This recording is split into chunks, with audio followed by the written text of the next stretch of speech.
மாவட்டம் பஞ்சமலையில் நடைபெற்ற குபேரலிங்கேஸ்வரர் கோவில் கும்பாபிஷேக விழாவில் ஏராளமானோர் கலந்து கொண்டனர்.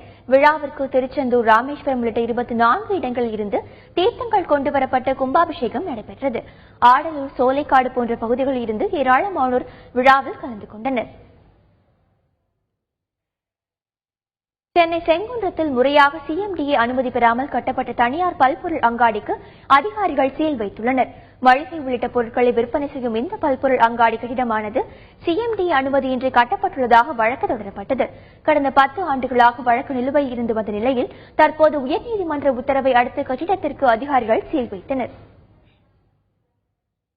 திருவண்ணாமலை மாவட்டம் செங்கம் பகுதியில் நடைபெறும் மணல் மற்றும் மண் திருட்டை தடுக்க அதிகாரிகள் நடவடிக்கை எடுக்காதது ஏன் என்று அந்த பகுதி மக்கள் கேள்வி எழுப்பியுள்ளனர்.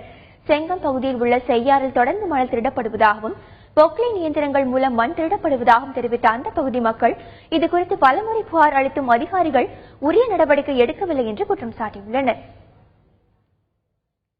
திருத்தணி அரசு பொது மருத்துவமனையில் குடிநீர் தட்டுப்பாடு ஏற்பட்டுள்ளதாக மருத்துவத்துறை கூடுதல் இயக்குநரிடம் நோயாளிகள் புகார் அளித்தனர். மருத்துவமனையில் சுகாதாரம் மற்றும் மருத்துவ வசதிகள் குறித்து மருத்துவத்துறை கூடுதல் இயக்குநர் கதிரேசன் ஆய்வு மேற்கொண்டார்.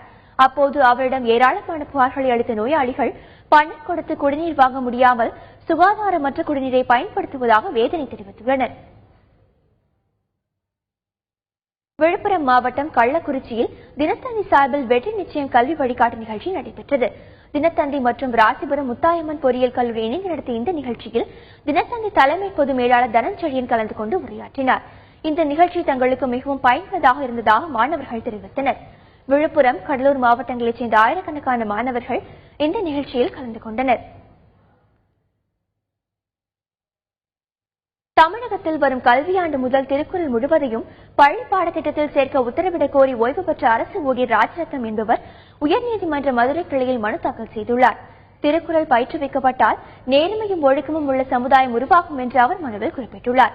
இதனையடுத்து மனப்பாட பகுதி மட்டுமல்லாது அரசுப்பால், பொருட்பாலின் அனைத்து குரட்பாக்களையும் விளக்கமாக பயிற்றுவிக்க வேண்டும் என்று நீதிபதி உத்தரவிட்டுள்ளார். தினத்தந்தி ஜோதிடர் சிவல்புரி சிங்காரத்திற்கு ஜோதிட கலாரத்னா விருது வழங்கப்பட்டுள்ளது. சென்னை வளசரவாக்கத்தில் உள்ள ஸ்ரீ காஞ்சி காமகோடி பக்த சமாஜ் சார்பில் ராமநவமி விழா நடைபெற்று வருகிறது. இதன் 13வது நாள் நிகழ்ச்சியில் சிவல்புரி சிங்காரத்திற்கு ஜோதிட கலாரத்னா என்ற விருது வழங்கி சிறப்பிக்கப்பட்டுள்ளது.